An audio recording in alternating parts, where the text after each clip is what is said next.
എൻ്റെ പേര് സുനിത. ഞാൻ ഇവിടെ സുപ്രീം സ്നാക്സ് എന്ന് പറഞ്ഞ ഒരു സ്ഥാപനം ഞങ്ങൾ രണ്ടുപേരും കൂടി നടത്തുന്നുണ്ട്. അവിടെ ഞങ്ങൾക്ക് രാത്രി ജോലി ഉണ്ടായിരുന്നു. പലഹാരം ഉണ്ടാക്കി കടകളിലെല്ലാം കൊണ്ട് കൊടുക്കുന്നത്. അതാ അങ്ങനെ പലഹാരം ഉണ്ടാക്കാനെ കൊണ്ട് പോയി രാത്രി ഭക്ഷണവും കഴിച്ചിട്ട് ഇങ്ങോട്ട് വന്നപ്പോൾ 7:30-8 മണിയായി. അന്നേരം അവിടോട്ട് വന്നപ്പോഴത്തേക്ക് ഇങ്ങനെ കുറുക്കം ഓടി വന്ന് ഇങ്ങനെ ചാടി കയറി കടിച്ചാക്രമിച്ച് ഭയങ്കരമായിട്ട്. അങ്ങനെ എല്ലാവരും കൂടെ കൂടി കഴിഞ്ഞിട്ടാണ് അത് പിടിവിട്ടിട്ട് പോയത്. താഴെ 3 പേരെ കൂടെ കടിച്ചു. പിന്നെ അത് താഴെ ഒരാളെ കടിച്ചിട്ട് രണ്ടാമതാ ഇവിടെ വന്ന് എന്നെ കടിക്കുന്നത്. 8 മണി 7:30-8 മണിക്കകത്താണ് സംഭവം. 4 പേരെ. ഒന്ന് അമ്പലത്തിന്റെ അടുത്തുള്ള കൊച്ചുതാണ്ട് ഈ മുക്കം തൊട്ട് ഇവിടെ അടുത്ത് വെച്ച്, ഒന്ന് പാലോട്ടോണത്തുള്ള ഒരു കൊച്ചിനെ, ഒന്ന് താഴെ അമ്മൂമ്മക്കാവിന്റെ അവിടെ ഉള്ള ഷിനു എന്ന് പറയുന്ന. ഇവിടെ വെച്ചായിരുന്നു സംഭവം നടക്കുന്നത്. കൂട്ടമായി എത്തിയ കാടന്റെ ആക്രമണത്തിൽ 2 പേർക്ക് ഗുരുതരമായി പരിക്കേറ്റു. പുനലൂർ മഞ്ഞമൺകാല പ്ലാന്തറ രാജേഷ് ഭവനിൽ 15 വയസ്സുള്ള അക്ഷയ്, ഗുരുമന്ദിരം അജി ഭവനിൽ 42-കാരിയായ സുനിത അജി എന്നിവർക്കാണ് ഗുരുതരമായി പരിക്കേറ്റത്. ഇരുവർക്കും കൈകൾക്കും കാലിനുമാണ് പരിക്ക്. വെള്ളിയാഴ്ച വൈകിട്ട് 7 മണിയോടെ പ്ലാന്തറയിൽ വെച്ചാണ് സംഭവം.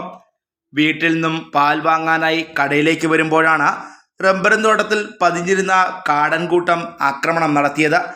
കയ്യിലും കാലിലും കടിച്ചു വലിച്ച കാടന്മാരിൽ നിന്നും രക്ഷപ്പെടാൻ നിലവിളിച്ച കുട്ടിയെ നാട്ടുകാരാണ് രക്ഷപ്പെടുത്തിയത്. പ്ലാന്തറ ഭാഗത്ത് ഏറെ നാളുകളായി വന്യമൃഗശല്യം രൂക്ഷമാണ്. കാട്ടുപന്നിക്കൂട്ടവും മുള്ളം പന്നികളും സന്ധ്യയായാൽ ഗ്രാമീണരുടെ സ്വൈര്യജീവിതം നശിപ്പിക്കുകയാണ്. മാസങ്ങൾക്ക് മുൻപ് മുള്ളൻ പന്നിയുടെ ആക്രമണത്തിൽ എലിക്കോട് സ്വദേശിയായ യുവാവിന് ഗുരുതരമായി പരിക്കേറ്റ് തിരുവനന്തപുരം മെഡിക്കൽ കോളേജ് ആശുപത്രിയിൽ പ്രവേശിപ്പിച്ചിരുന്നു. ഈ സംഭവം എന്ന് പറഞ്ഞാൽ ഈ നാട്ടിൽ മൊത്തം ഇപ്പോൾ ഈ കുറുനരി, കാടൻ എന്നൊക്കെ ആൾക്കാർ വിളിക്കുന്നത് കുറുനരി, അതിൻ്റെ ശല്യം ഭയങ്കരമാണ്. അപ്പോഴെന്ന് പറയുന്നത് സന്ധ്യ ആകുമ്പോഴത്തേന് ഇറങ്ങുക റോഡിലെല്ലാം കാണും. ഇതുവരെ ആ മനുഷ്യനെ ആക്രമിക്കത്തില്ലായിരുന്നു. ഇപ്പോൾ തീർത്ത് ആക്രമണം തുടങ്ങിയേക്കുവാണ്. ഇന്നലെ തന്നെ 4 പേരെയാണ് കടിച്ചത്. എൻ്റെ വൈഫിനെ, പിന്നെ ഇവിടെ അടുത്തൊരു കൊച്ച് അക്കു എന്ന് പറയുന്നത്, പിന്നെ താഴെ അമ്പലത്തിനടുത്ത് ഒരാളെ, അങ്ങനെ പലരെയും കടിച്ചു. പിന്നെ പാലോട്ടോണത്തെ ഒരാളെ, അങ്ങനെ 4 പേരെയാണ് കടിച്ചത്. കുറുനരിയുടെ ശല്യമായാലും മുള്ളംപന്നിയുടെ ശല്യമായാലും ശരിയാണ്, എല്ലാം കൊണ്ടും ഇപ്പോൾ മനുഷ്യന് ഇവിടെ ജീവിക്കാൻ പറ്റാത്തൊരവസ്ഥയിലോട്ട് പോവുക. ഇത് ഫോറസ്റ്റ് ഓഫീസിലേക്ക് അറിയിച്ചു എന്ന് മെമ്പറോട് പറയുമ്പോൾ മെമ്പർ പറഞ്ഞ് അറിയിച്ചിട്ടുണ്ടെന്ന്. അപ്പോൾ ഇനി എന്തെങ്കിലും നടപടി ഉണ്ടായില്ലെങ്കിൽ ഇവിടെ മനുഷ്യർക്ക് ജീവിക്കാൻ പറ്റാത്തൊരവസ്ഥയിലോട്ട് പോയിക്കൊണ്ടിരിക്കുകയാണ്. അതിന് അധികാരികളുടെ ഭാഗത്തുനിന്ന് എന്തെങ്കിലും നടപടി ഇതിന് പേരിൽ ഉണ്ടാവണം. ഇനി ഇവിടെ കൊച്ചു പിള്ളേരൊക്കെ ഇഷ്ടംപോലെ നടന്നു പോകുന്നത്, എല്ലാവർക്കും ഒന്നും വണ്ടിയില്ല, നടന്നു പോകുമ്പോഴാണ് ഏറ്റവും കൂടുതൽ ശല്യം വരുന്നത്. അതിനാൽ ഇതിന് എന്തെങ്കിലും നടപടി ഉണ്ടാവണമെന്നാണ് എനിക്ക് പറയാനുള്ളത്. ഇത് വിളക്കുടി പഞ്ചായത്തിന്റെ 10-ാം വാർഡ്. ഓലിപ്പറത്ത് മലയിലെ കാടുപിടിച്ച റബ്ബറും തോട്ടത്തിലാണ് ഇവയുടെ വാസം. പകൽ സമയത്തും അറിയുന്ന കാടന്മാർ രാത്രിയിലാണ് ആക്രമണകാരികളാകുന്നത്. ജോലി കഴിഞ്ഞ് വൈകി വരുന്നവരാണ് ഇവറ്റകൾ കാരണം ദുരിതത്തിലാകുന്നത്.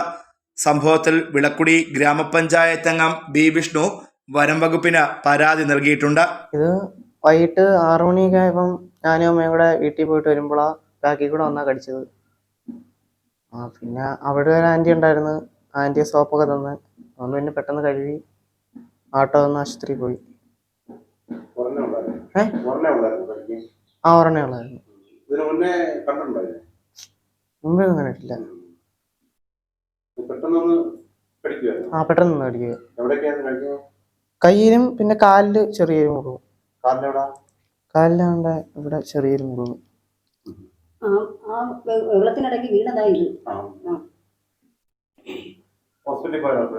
അപ്പൊ തന്നെ ഹോസ്പിറ്റലിൽ പോയി.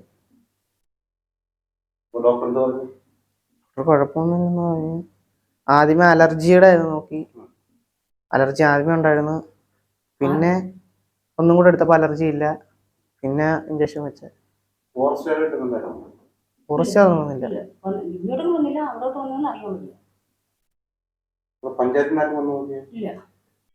Fox T V news bureau, Punalur.